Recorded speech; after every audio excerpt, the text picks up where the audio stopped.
Hey everyone, welcome to another edition of The Drop. Greg Wyshynski, Arda Öcal here with you every Tuesday and Thursday, wherever you get your audio podcasts, as well on the NHL on ESPN YouTube. Wish I did not foresee the conversation we're about to have here in the way that we're about to have it. The hockey world was stunned, shocked, blindsided, perhaps bamboozled by the reveal, the apparent reveal, no official word yet, but the apparent reveal of the Winter Classic jerseys, the Vegas Golden Knights and the Seattle Kraken. They were revealed by the Utah Jazz and AEW Wrestling, respectively.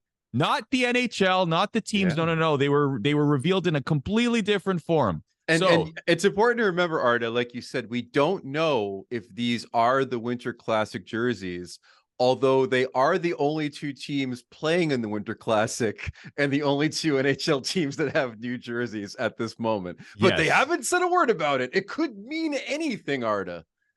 It could be fourth jerseys. It could be next year's jerseys. We don't know. A giant coincidence.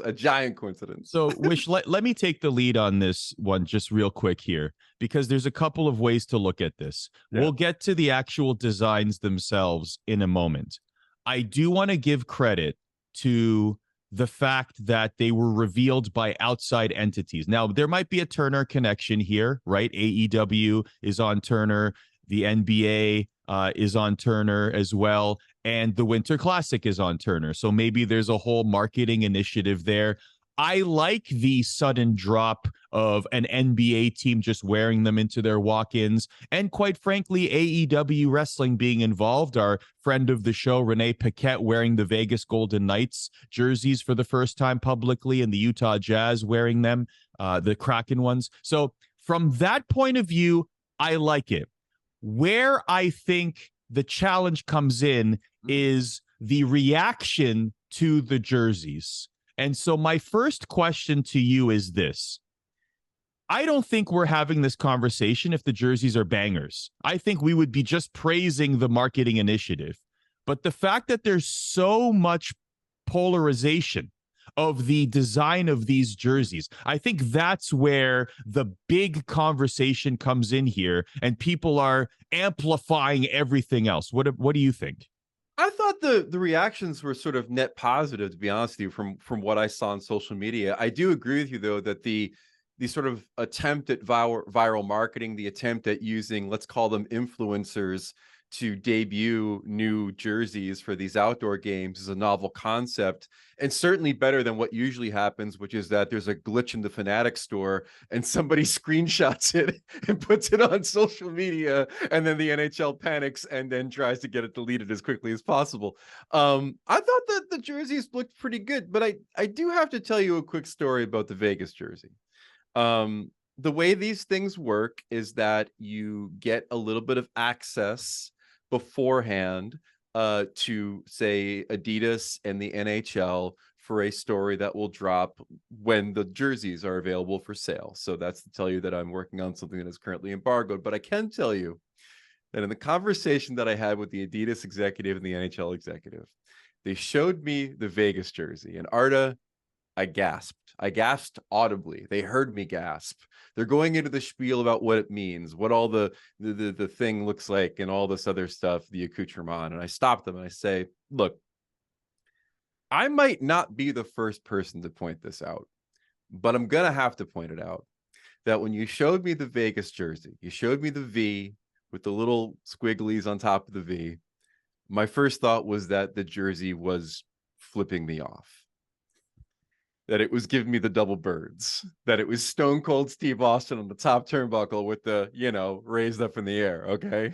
That was my first thought. And one of the guys, because the Adidas guy, says to me, you actually are the first person to say this, and I think you may require therapy for having said it.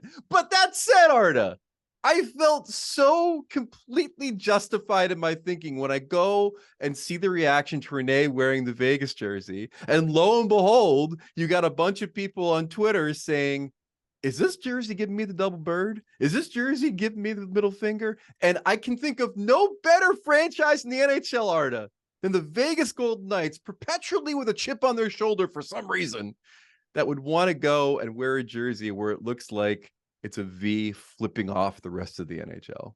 And also confirmed when they score during the Winter Classic wearing the jerseys, every celebration will be, oh, hell yeah, as they all gather together. Tell me I'm wrong. Tell me you didn't at least see this. Maybe it is a Rorschach test and I'm just a vulgar person, but tell me you didn't see this. Not at first, but I saw you mention it, and now I can't unsee it. So thank you for you dreidel inception. In the NHL for incepting the double bird jersey, but it is the most egregious thing that they have released since the Mooterist jersey for the Dallas Stars. I saw it immediately. Actually, that's not even true. Remember when the Leafs changed their jersey, Arda, and you could see a butt in the bottom of the maple leaf? I think that was my fault too. I'm sorry. Maybe I do require some level of therapy, but that jersey is flipping me off. No one's ever revealing jerseys to you for the first time ever again. They're gonna have a grace period. So hold on. To you. So I think the Vegas jersey is kind of cool. It's kind of a classic thing. It looks like a throwback to like the 1920s. The Seattle one's obviously also a throwback. It's based on an old Metropolitans jersey. Yes. Did you not like the Seattle jersey? I love the Seattle jersey. Yeah, good. Did you not like the Vegas jersey? After you said the flipping off part, now I can't unsee that. So that's coloring my thoughts. I don't think they're bad. The Seattle one I like a lot. Like, I also love the tie to history, like calling back a jersey from the 20s. I think that's fantastic. And it's in their own color scheme. So no, I like that jersey a lot. So yeah, and that's where I stand with it. I'm saying the reaction to it I saw online was mixed. That's what I'm saying. I like the classic barber pole look for that jersey, the Seattle one. It's not like the one that the Habs had that one year and Montreal had. It looked like you took a tab of LSD and then you looked at a jersey, like the jersey was just like crazy looking. Yeah. The Seattle one's better. Good. The Vegas one, again, like the problem is that you're Vegas. It's the Golden Knights. You expect something a little bit more grandiose than what, in all actuality is just a frilly V on the front of your jersey. But it's a good looking sweater. It's got a cool color scheme. They're both good. I mean, these jerseys don't miss. I think that I can give them a pass. If we're going the old Puck Daddy pass fail, I'll give them both a pass. And I can't wait to see what the inspirations were. We usually get that, like we did with the Heritage Classic earlier this season. You'll hear it Wednesday, baby. NHL. I mean, ESPN.com. Come see the justifications for why they look the way they look. So it sounds like these two jerseys could quite possibly be the Winter Classic jerseys. That could be for real, even though it is not confirmed as of this exact second. How about we go around the league and ask if these NHL teams are for real? Some teams are off to better starts than expected, so it's time to play the game. Are they for real? Greg Wyshynski, first team, the New York Rangers. Are they for real or not? The New York Rangers are for real. I saw them against the Devils over the weekend. They rallied. They won a game in very impressive fashion. Their special teams and their goaltending are absolutely outstanding at this point, including the resurrection of one Jonathan Quick, which I don't think any of us saw coming. Hopefully some of the wobble that I've seen in their 5-on-5 game can be attributed to not having Adam Fox in the lineup. They're also missing Filipino, and I hope he's feeling better at some point this season. They need him back. Artemi Panarin for Hart. The Rangers are for real under new coach Peter Laviolette. What say you?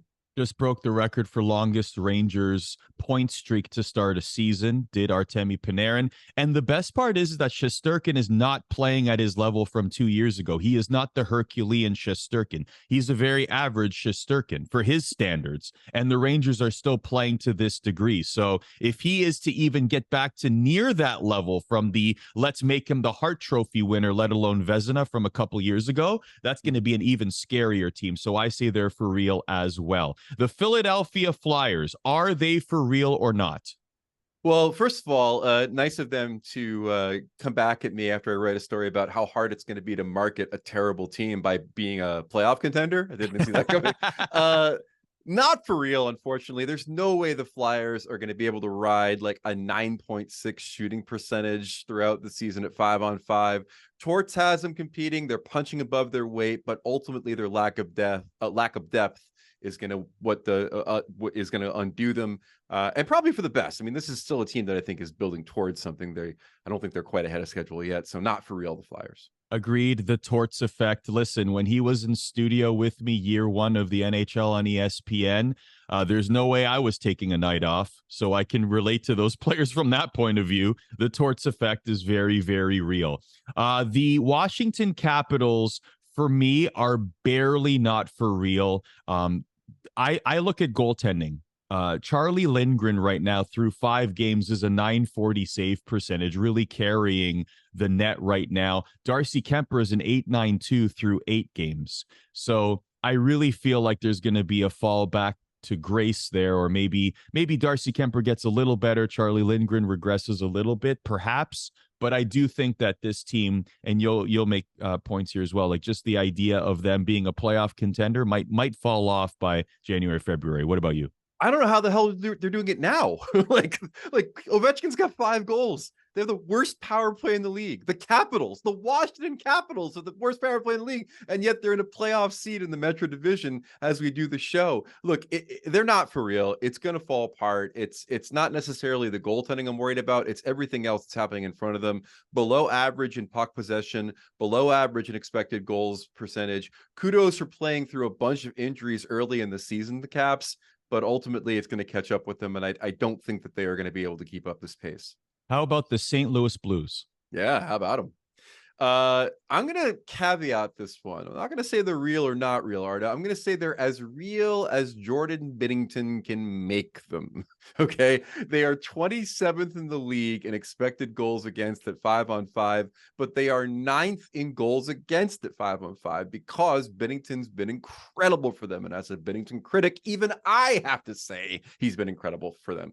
Terrible power play. All their defensive pairings are getting cratered in possession.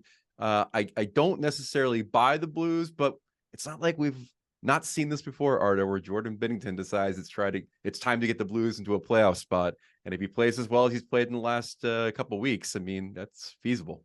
And the last time he did that, they won the Stanley Cup. So yeah, I will say this. It must be quite the roller coaster ride to be a Blues fan this year. Like they go through these stretches where they either destroy teams or get destroyed. And they happen like back to back. It's like they beat the Avs 8-2. Then they beat the Lightning 5-0. And they follow that up by losing to the Sharks 5-1. It's like this wave of like uncertainty, ups and downs. It's just unbelievable. So yeah, I'm with you on that one. Last team, the Vancouver Canucks. The realest reel that ever reeled, baby. They are real. The Canucks are as good as I thought they'd be and better than that. Give Pettersson the Hart, Quinn the Norris, give JT the Selke, Rick Tocchet, shine up that Jack Adams. They ain't going anywhere. Oh, Demko for the Vezina, of course, can't forget him. They ain't going anywhere. They're a playoff team. They're for real. And it's great to see the Canucks rolling the way they are. Yes, I just hope they don't lose in Game 7 of the Stanley Cup Final because we all know what happens next. Ugh. So let's just hope that that's not their fate. But I agree, very real team. They look fantastic. Yeah, there's a lot to be excited about if you are a Vancouver Canucks fan. All right, we're going to shift gears and we're going to bring on one of our favorites here on the podcast, Emily Kaplan. Joining us here on ESPN's The Drop, our own esteemed ESPN ringside reporter and writer, Emily Kaplan. And Emily, I guess it's ESPN on Ice Revisited with you and Wish. How about that? Oh my God. I know. Oh, it feels so good. It hurts so good. It feels so good. Honored to be here. I appreciate you guys. But you're so like much more high tech and fancy than me and Wish ever were in our days. I had to bring out my like gamer girl headphones, tried to play the part. We were so low key and low tech, but honestly, like it's still a joy when people reach out and say that they dug the old podcast the way that they did. We connected with the people, Emily. We connected with the people.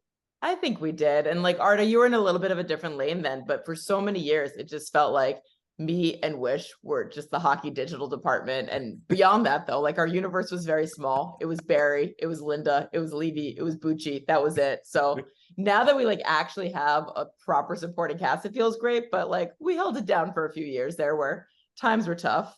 Oh, Yeah. I absolutely. And I listened to every episode. I loved it. I just to clarify before we move on, does Phil Kessel love hot dogs? Phil Kessel does not love hot dogs. Does Or not, in does fact, he? love hot I don't dogs. remember. Gotta Yeah. listen to that clip back. Gotta that listen to Amanda the clip. I love it. So let's go around the league, Emily. Let's talk about all the big hot topics. We talked about this on our last broadcast. You were nice enough to grace us with your presence in Bristol, Connecticut. Lucky us, not so lucky you to have to travel to Bristol. And I loved it. I would do that. I loved it. Life as a studio girl is awesome. There's a Starbucks there now. There's a Chick-fil-A or a Popeyes rather. Like they've got wow. All Lucky us. No, Yeah. studio was awesome. Bristol, that's a conversation for another day. One thing we did talk about on the desk, though, was Patrick Kane, possible landing destinations.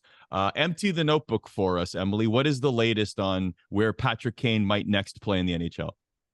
Any day now, literally any day now. I think the only reason there would be a wait is if the team that Patrick Kane chooses needs to clear some cap space. So you got to wait for that to accrue, and there's like that little lag. But he's healthy. You know, he had the hip resurfacing.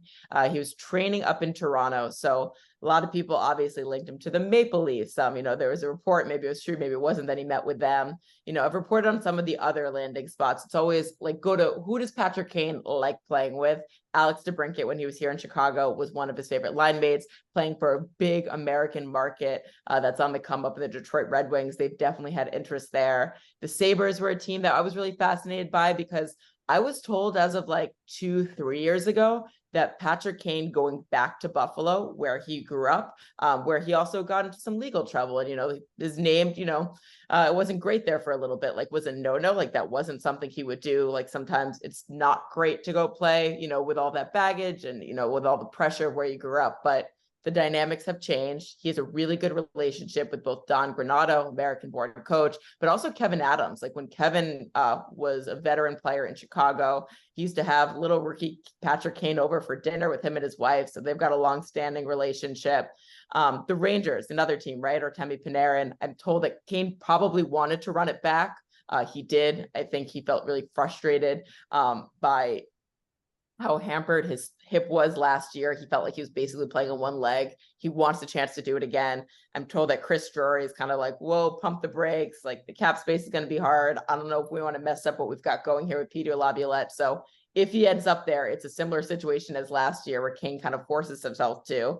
And all this to say, like I mentioned a bunch of teams, you hear about a lot of teams' interest externally. So like I've heard other teams say, I believe the Avalanche are in on it. I believe the Lightning are in on it. The team that I know, though, that has been the most aggressive on Patrick Kane has been the Florida Panthers. Bill Zito knows what he built in Florida. He's been looking for, actually before him, GMs have been looking for that steady line mate for Barkar for all these years. We know Kane is a guy that would match that hockey IQ. They feel like they're a destination spot. They've got all their stars locked up long-term, more contracts to come, brand new practice facility on December 1st. So if Kane wants to sign long-term, I know that the Florida Panthers have been super bullish on him. So we'll see where this goes. Yeah. And I mean, like the ice time and the opportunity to play with the top center is something that a lot of teams can't necessarily offer. Totally. So it's they're a really intriguing spot. And plus, they've also shown themselves to be a contender, which I know is something that him and Pat Brisson, his agent, have been kind of monitoring in their waiting process on where to sign. Switching gears, World Cup of Hockey. Lots of news on the World Cup of Hockey lately. Gary Bettman and Bill Daly had a press conference in Sweden during the Global Series, indicating that the Russian players will probably not participate in the next World Cup of Hockey, which they are aiming for in 2025. That was big news. Then the other big news that's come out this week, Elliot Friedman has reported that it could be a scaled back World Cup of only 4 or 6 teams. 4 teams in a World Cup. What are your thoughts on where the World Cup is and where it might be heading at, Emily? I just want to see a best on best world competition, period. Like that's what we all want, right? That's what we've been craving. That's the thing that's been so important to the players for all of these years since the Olympic has been taken away. That said, we found all of these different excuses of why we haven't been able to do it. First, it was the pandemic. Then you had to worry about restrictions. Then Russia goes and invades Ukraine. And we don't know what to do with the Russian players. We know that there's some European nations that would not welcome them. I just want to see a tournament. If it's a watered down version, if it doesn't have the best on best, if it's a smaller tournament, I'll take that for now, because I think, especially here in America, where it's such a golden age for this sport with so many dynamic stars and Patrick Kane teaming up with Austin Matthews, the generations passing down, all the Hughes brothers together, all the Kachuk brothers together. There's just so much that we can offer for the casual hockey fan here in the States that it would just be a shame if we couldn't get something going at all. So whatever they're able to stage in 2025, I'll take.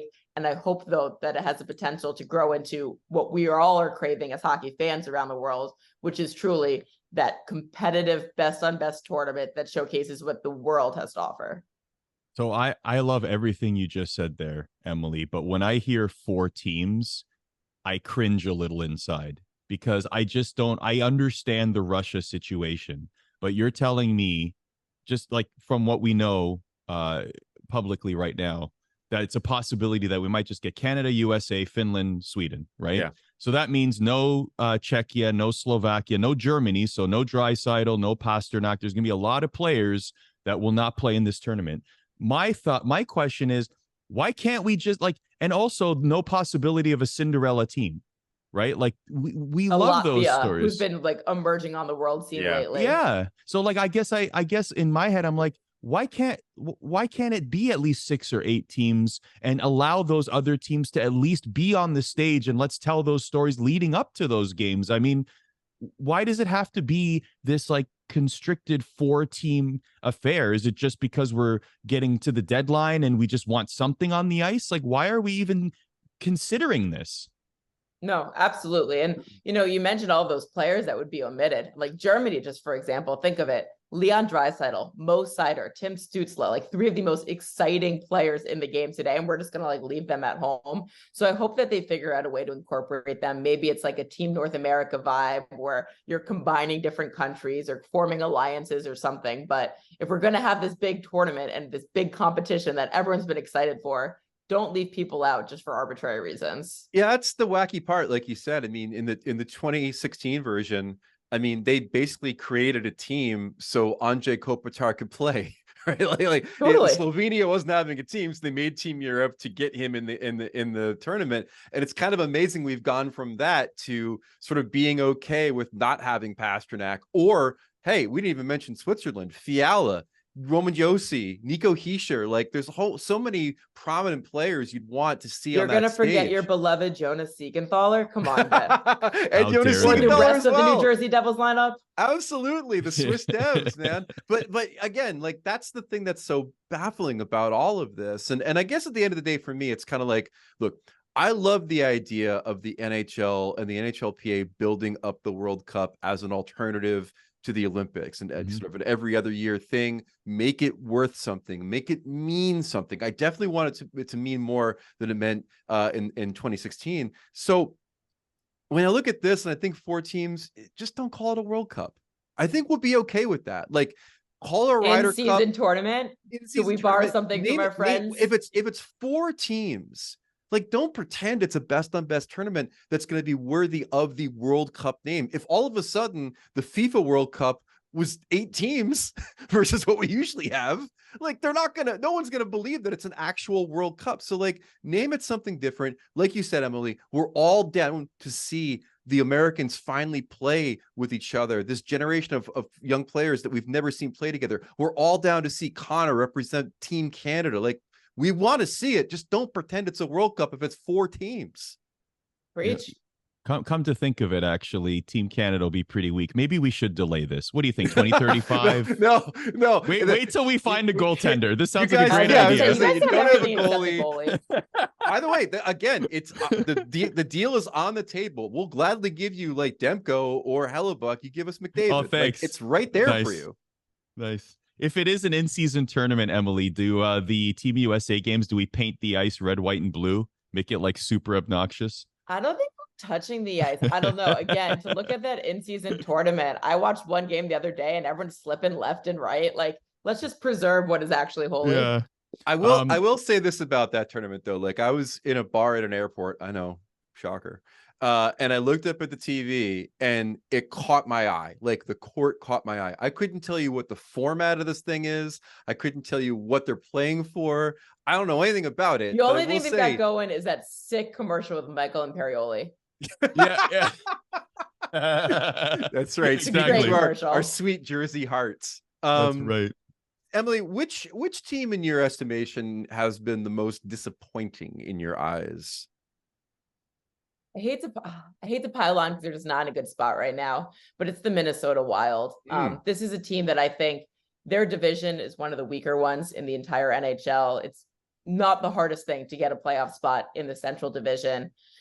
We know they have that $14+ million in dead cap space, and this is their final year. And for that reason, I do feel like we're going to give a pass to Dean Evison, or I think he'll be okay in job security. But it kind of reminds me of the Calgary Flames and Nikita Zadorov when he told the guys in the beginning of the year, is like, look, Daryl Sutter's gone. Like, you can't use that as an excuse anymore. At some point, we need to play. And for the Wild, it's kind of the same thing. It's like, we know we would love to have spent that money on like a second pair defenseman and a second line winger, but we don't.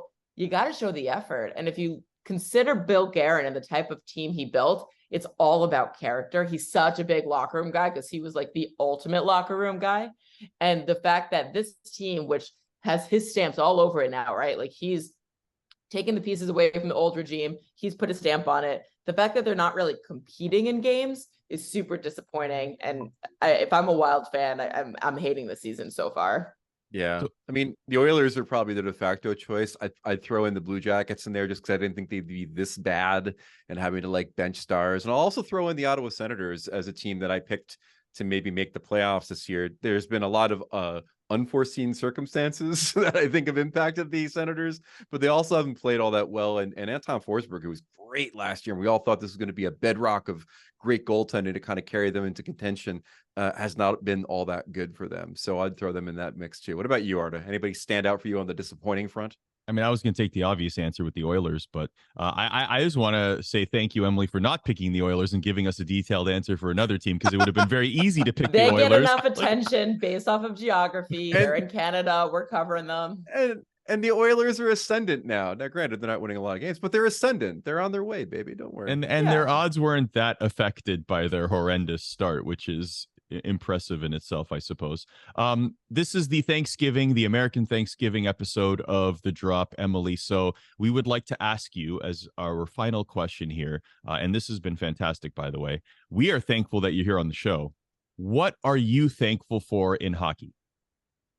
I think I've given this answer before, and it's kind of cheesy, but this is like a cheesy time of year, so we can all go real sugary with it. It's the hockey community and the people I meet through hockey. You know, like right now, my friend Kaisa, she's a journalist in Sweden, is visiting me. We met at the rink, and we became really good friends. And she had Thanksgiving with my family a few years ago and just wanted to come back. You know, it sometimes feels like it's like the opposite of a Mean Girls cafeteria scene when all of hockey world gets together at these big events, because you've got the Swedes and the Finns and the other European media, and you've got the Canadians, but we all intermix and get along really well. And like, I don't know, I'm just like some Jewish girl from New Jersey that just like loved watching hockey with her dad growing up. And the fact that like I've been able to form all of these different friendships and relationships around the world. And that's just, you know, the colleagues in media. And I look at people in hockey and how they've just been so embracing and welcoming to me because I care about the sport and they care about it too. Any coach, any player, any general manager who's just kind of giving me the time of day and explain things to me. It's super unique. And I don't know if it's like that in other sports. And I think that's why we're all so protective of it. It's a niche and it can feel a little insular, and we want it to grow all the time because we just want to spread the gospel, because hockey is the best and hockey people are the best. Awesome stuff. Emily, you are the best for joining us, and we'll do it again soon. Well, you're in my hockey community. You're in the fam, once in the fam, always in the fam. So love you both. Thanks, Em. You're the best. Bye, guys. Thanks again to Emily Kaplan for joining us on the show. Why don't we keep those vibes going, Wish? Let's talk about what we are thankful for in hockey as we approach Thanksgiving. I will start. I am very thankful, Wish, for the newness of stories that come out every single season. It could be very easy We just talked about it with the Oilers, right? Obviously, they're going to be a story. Obviously, we're going to focus on McDavid, but we weren't expecting to talk about Connor McDavid and the Edmonton Oilers in the way that we have so far this season. We weren't expecting them to slump. We weren't expecting them to have turmoil. So as much as we like to accentuate the positives, it's nice to have a variety of stories and from new places to be able to talk about every season, because doing the same thing over and over again, especially for as long as you've done it, it's monotonous, right? So like I'm just thankful that we have a plethora of things to talk about in the world of hockey. It does keep things interesting. I am thankful for Jack Hughes, not only as a Devils fan, but also because Jack Hughes is the reason my daughter, Vivian, is an even bigger hockey fan than she was. It's her entry point into the Devils, is being a Jack Hughes fan. And I've long said that in the hockey community, you know, how do we grow it? How do we make more people hockey fans? Well, it's creating as many entry points as we can into the sport. And one of the easiest entry points is I have a favorite player, and therefore I will follow that player's team. She was a Devils fan to begin with. She's a Jack Hughes fan, even bigger than she's a Devils fan. And now she's checking box scores. She's watching games. She's all into it based on what Jack is doing. And it's cool to see. It's cool to see the Devils have a marquee player like that. They've never had a star like Jack Hughes in their history. And two, it's really wonderful to be able to bond with your kid over something that means so much to you. Speaking of bonding with your kids, I'm happy for Star Wars nights. I love that there are themed nights around the league and every team embraces them, particularly Star Wars. I love the creative merchandise that comes out of it, whether it's shirts, whether it's jerseys like the Iowa Wookiees, the Minnesota Wild AHL affiliate this past week. Those were fantastic. The bobbleheads, whatever they come up with, I always feel like they're putting an honest effort into it and they're getting as creative as possible. And I love to see it. So for those that are leading the charge, I say it's well noticed. Please continue. And also, we have to give a shout out, if we're talking Star Wars and hockey, to the one that gives us endless content and will for the foreseeable future, Devin Levi, the Jedi Master. We interviewed him. It's in the archives. But I'm sure that he'll be giving us the crossover content we crave for years to come. And by the way, Wish, if the Sabres do in fact end up doing a Star Wars night because Devin Levi lobbies for it, we better be invited. Absolutely, especially if we get him to be a stormtrooper in a future Star Wars series or movie like we promised. Me, thankful for Mullet Arena. Mullet Arena, I'm thankful for keeping the Coyotes in Arizona. No Salt Lake City Coyotes or Houston Coyotes quite yet, but also because it shouldn't exist. There should not be a place that seats 5,000 fans that you could go and watch National Hockey League regular season games in that facility. Obviously, the locals at ASU and around Tempe have been there, but I've seen tons and tons of people that have made the trip from other parts of the country to experience what is by far the most unique atmosphere in which to watch an NHL game. I don't know if it should exist, but it definitely is something that does exist, and I'm thankful for Mullet Arena. And also the Salt Lake City Coyotes. That can't happen now because they were wearing Kraken jerseys. Come on. That's right. They literally revealed a different team's sweater. Can't have that. Can't have that. I am thankful for outside the box in-game presentation people and their teams. Specifically, I would like to give a shout out to the Dallas Stars and their Snackwords cam. I love that. When I first saw this, let me ask you this though. What was your reaction when you first saw it? My first reaction was I didn't know it was happening. I thought the person was somehow doing this themselves in some sort of like crazy Marcel Marceau mime routine. But then I realized they had reversed the footage. It's so funny. It's just like one of the most innovative things, and I was howling in the press box the first time I saw it. And exactly what I thought. It was unnerving to me. It was bizarre. It was like my brain couldn't process it, but now I can't unsee it, and I seek it out.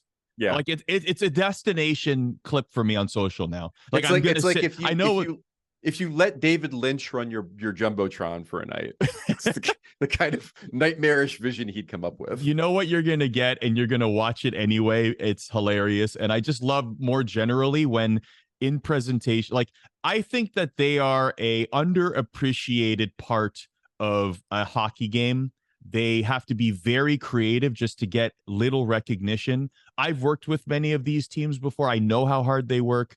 But like when they hit home runs like this, I want to celebrate them. So that's why I'm thankful for them.